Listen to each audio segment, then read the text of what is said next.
Birlashgan Arab Amirliklarida Yahudiy ravvinni o'ldirishda aybdor deb topilgan 3 nafar O'zbekiston fuqarosi o'lim jazosiga hukm qilindi.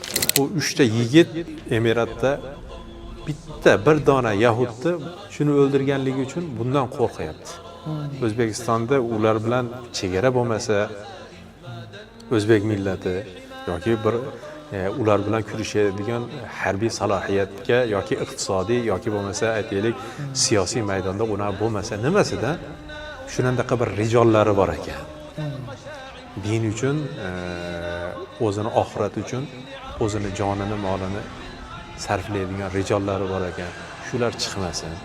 Shuni chiqishlikka yo'l qo'ymasdan bizga yordam bering degani undan boshqa narsa emas. Yana qanday tushunishlik kerak? Ular shunaqa narsa qildiki, yahudlarni qalbiga shu darajada katta vahm, qo'rquv kirgizdiki, agarda butun dunyodagi musulmonlar Yahudga mana shu yo'nalishda hal qilganda, bu urush allaqachon to'xtardi. Aynan yana qaytib hadis. Har bir tosh, har bir daraxt, ey musulmon, kim meni o'ldirdi degani mana shu bo'lsa kerak-da voqelikda. Kim meni orqamda mo Yahud turibdi. Shuni o'ldirgan desa, yo bu bilan savdam bor, biznesim bor.